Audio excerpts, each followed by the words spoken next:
Olá pessoal, bem-vindos à segunda parte do vídeo, onde eu falo sobre o setor financeiro. Desta vez eu vou abordar superficialmente a análise fundamentalista desses ativos. Por que superficialmente? Porque a análise fundamentalista é complexa. O que eu vou falar aqui é tudo muito simples. Mas a análise fundamentalista é um troço bastante mais complicado do que eu vou falar e exige do ouvinte um aprofundamento dos seus conhecimentos. Então é difícil explicar para analistas gráficos sobre análise fundamentalista num vídeo curtinho. Tá? Eu, por exemplo, fui fazer curso, já fiz mais 2 cursos e fui ler livros sobre fundamentalismo, porque primeiro eu li o livro, aí o livro é chato pra cacete, você entende algumas coisas, mas não entende tudo, o livro é estrangeiro, então aí fica complicado, muitas coisas que eles falam lá a gente não tem no Brasil direito, é muito difícil. Aí fazer o curso, aí o cara fala do Brasil e tal, e aí mostra as outras coisas, mas você tem que ir, né? Faz só um, não, pô, eu quero fazer 2 para ver se o outro cara também concorda com ele. E aí a gente tem que ir pegando conhecimento dessa forma. É assim que a gente constrói conhecimento. Bom, em suma, o que eu vou fazer aqui? Vou fazer uma análise muito sucinta sobre os ativos financeiros. Sabe? Aquela hora eu falei sobre o índice financeiro. Eu não olhei os ativos individualmente. Por que não? Porque todos eles estão mais ou menos na mesma situação. Tá? Quando você olha o gráfico dos ativos financeiros, estão todos mais ou menos do mesmo jeito. Tá? E aqui é a parte onde a gente vai decidir sobre longo prazo. Se eu quero decidir longo prazo, espera aí que eu engasguei, vou parar o vídeo. Não morri. Então vamos continuar. Então, se eu quero fazer uma decisão para longo prazo, para um ano, 2, 3, 5, 10, aí aqui na análise fundamentalista que é o negócio para eu fazer. O gráfico, não. Para um ano, 6 meses, por aí você pode, né, trabalhar com isso, 8 meses, mas vai falhar bastante. Agora, se é um ano e meio, cara, esquece. Não é a análise gráfica que vai te mostrar isso. Tá? A gente tem que ter consciência dos limites das nossas ferramentas. Você não pode pegar um alicate que você tem em casa e operar num troço de alta tensão. Você vai morrer, pô. Então você tem que entender que lá precisa de um alicate diferente, um equipamento diferente. Sempre assim. Então vamos lá. Aqui está no YouTube. Tá? Eu peguei aqui de vários ativos principais do setor financeiro. Aí tem o YouTube. O que a gente tem aqui? A gente tem, vamos primeira coisa ver o PL. Primeiro de todos eu vou ver o PL neles. Quando você analisa aqui, e eu vou botar no site onde eu tirei isso. E esse site aí chama statusinvest.com. Status é com S. Tá? Então é statusinvest.com. Esse aqui, ó, tá ali, ó, em cima. Então quando você vem aqui no statusinvest.com e bota aqui o YouTube, tá? Você vê o PL e fala, o que é o PL? Você não sabe o que é. Você clica aqui, ó, artigo detalhando. Aí ele vai abrir um artigo detalhando para te explicar o que é o PL. Tá? Aí ele tem uma explicaçãozinha, tal, que é o preço-lucro, você vai ter uma noção grosseira. É uma noção grosseira. Isso não é uma. Não é, muita gente acha que a análise fundamentalista é assim. Olha quanto tá o PL. PL tá bom, tá bom. Que isso, bicho? O cara não pode imaginar isso. Pensa que o balanço dessa empresa tem 300 páginas. Aquilo tudo não está escrito lá para o pessoal depois usar de papel higiênico. Não é. Aquilo tem informações relevantes. E as outras informações relevantes você vai encontrar aqui. Outras tantas você não vai encontrar aqui, você vai ter que ler o balanço. Então, por isso que eu falo, a análise fundamentalista é um troço muito mais significativo. Como que você interpreta o PL? Tá? Ele vem aqui e explica tudo isso aqui. Como é que você vai interpretar o PL? PLs abaixo de 10 tendem a ser bons. Bons. Que significa que o preço atual da ação está bom. Mas isso é sempre relativo. Relativo ao quê? Aos outros ativos do mesmo setor e em relação a ele mesmo. Imagina que eu tenho aqui um PL de 7,97,8 e o PL anterior desse mesmo banco era 3. Tá caro ou tá barato? Agora tá caro.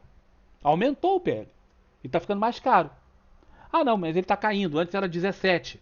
Então ele está ficando mais barato. É assim que você tem que fazer. Sempre uma análise relativa. Como é que você vai descobrir como tu era o PL disso antes? Tem esse quadradinho aqui com esse símbolo de gráfico. Você clica nele. Tá? Aí ele abre aqui te mostrando o PL desde um certo tempo. Ele não mostra tudo lá para trás, é só para assinantes. Mas aqui ele mostra no de graça mesmo, ele te mostra isso. Você vê que o PL vem caindo.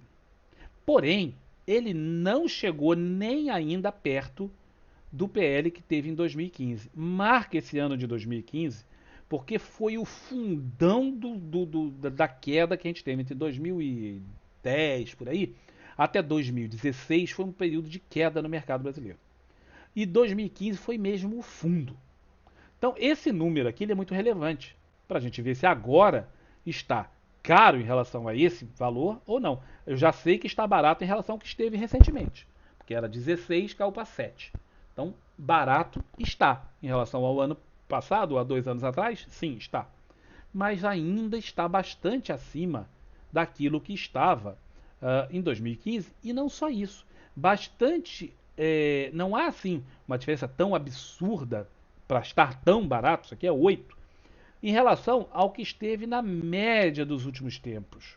Observa que se tirar esse 16 aqui, que é uma coisa isolada nessa curva, você vai observar que ele em média ele trabalha aqui entre 11 e 6, né? Na média mesmo, se eu tirar o ponto mais baixo e o ponto mais alto, eu tenho ele em 12 e 8. Ele trabalha entre 12 e 8.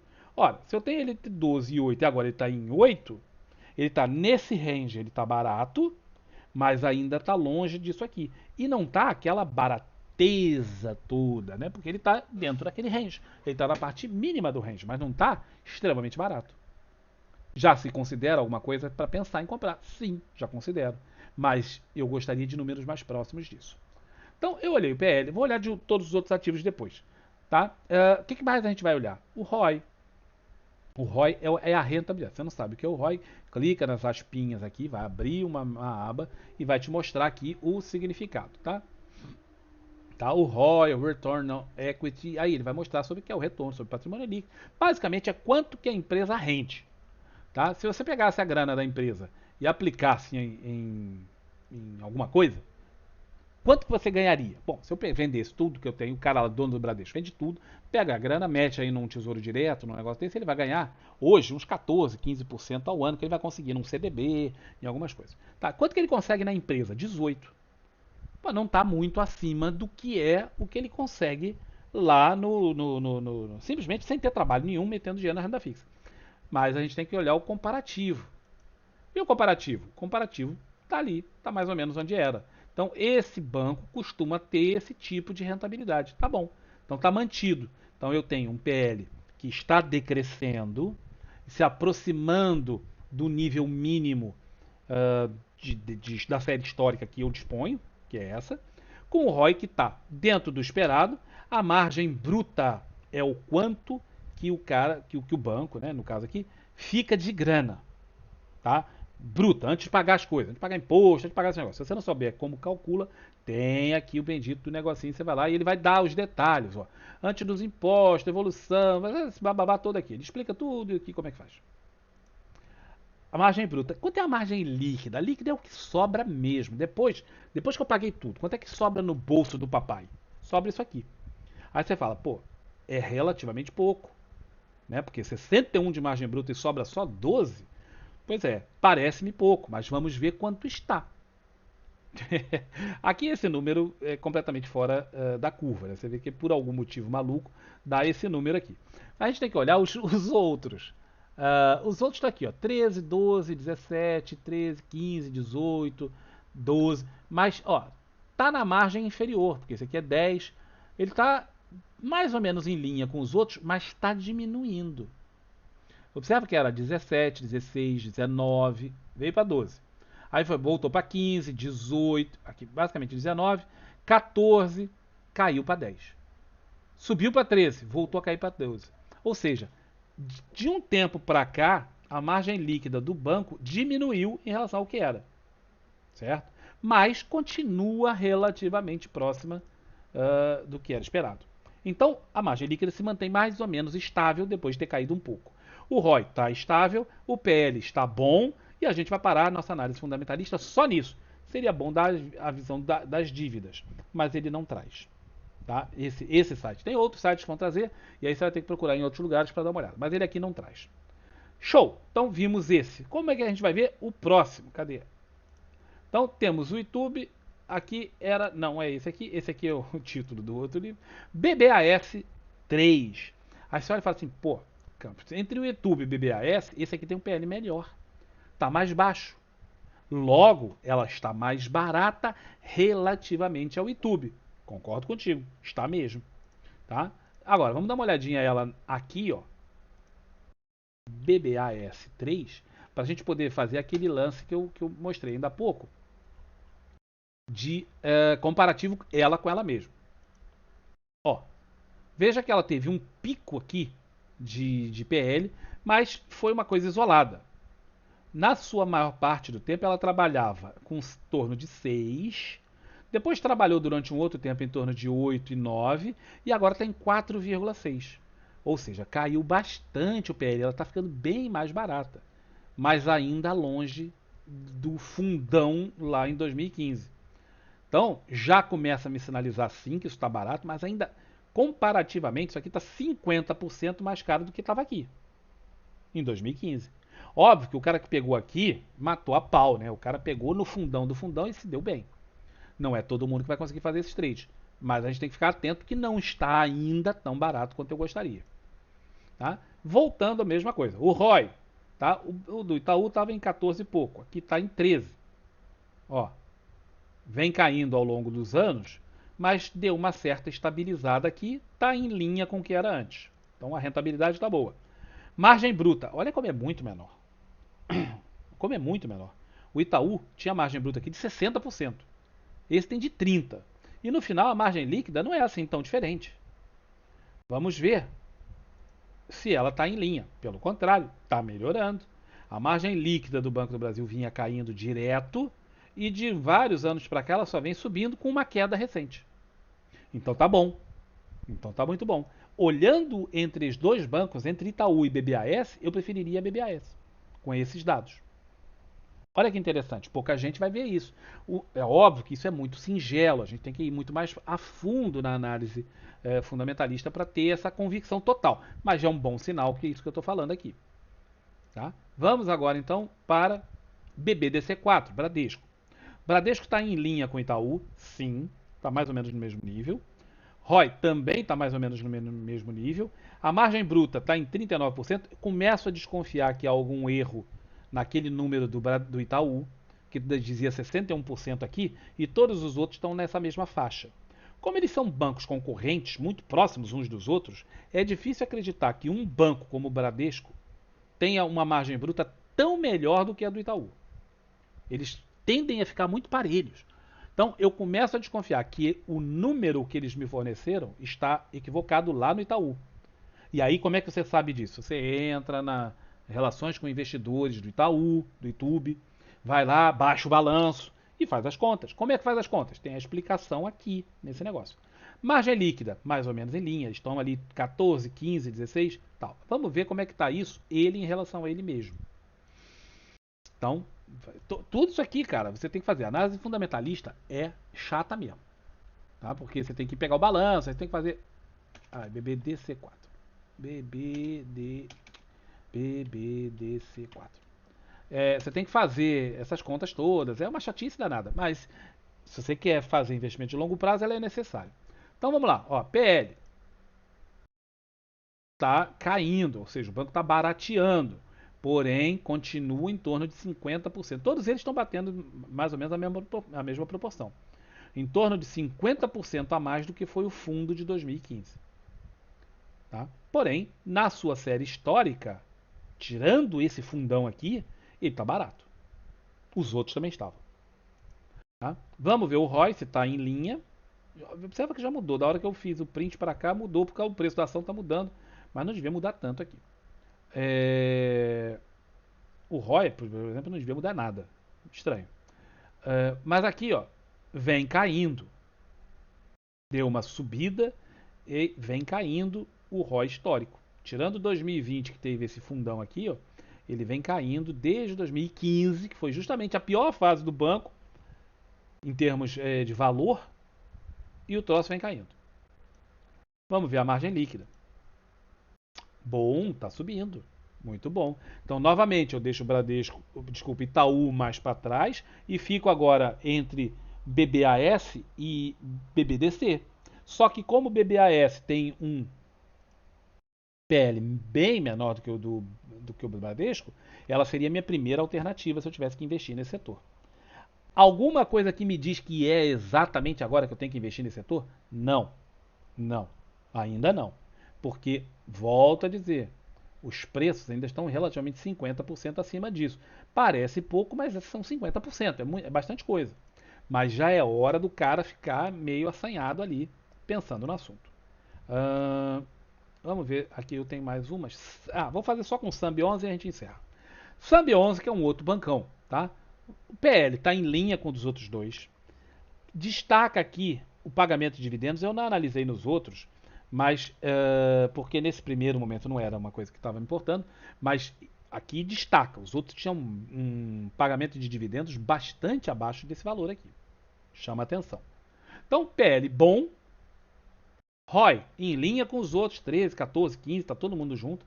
Margem bruta 34, volto a dizer, aquele número do Itaú provavelmente está calculado errado por alguma discrepância que o site está apresentando. Mas todos os outros estão mais ou menos juntos. E a margem líquida também girando em torno da mesma coisa. Então todos eles estão mais ou menos iguais. Vamos ver aqui no ativo mesmo, né, Sambi 11, para a gente ver a comparação dele com ele mesmo. Então temos aqui, PL. Não vai abrir, meu filho? Como assim você não vai abrir? Abriu.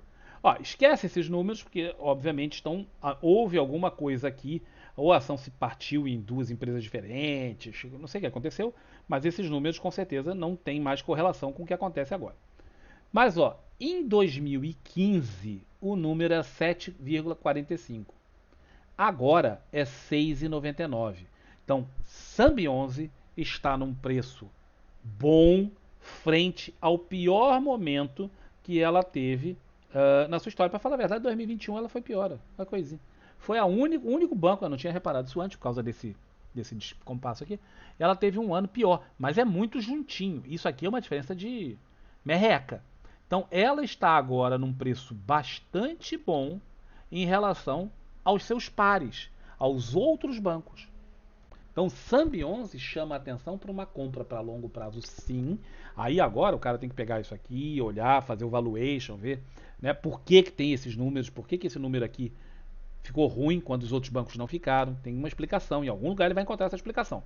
Observa que ele vinha 13, 15, 15, 13, 13, até 7. Por que de um ano para o outro? Tem uma explicação para isso. Aqui era uma crise global do mercado, mas aqui não.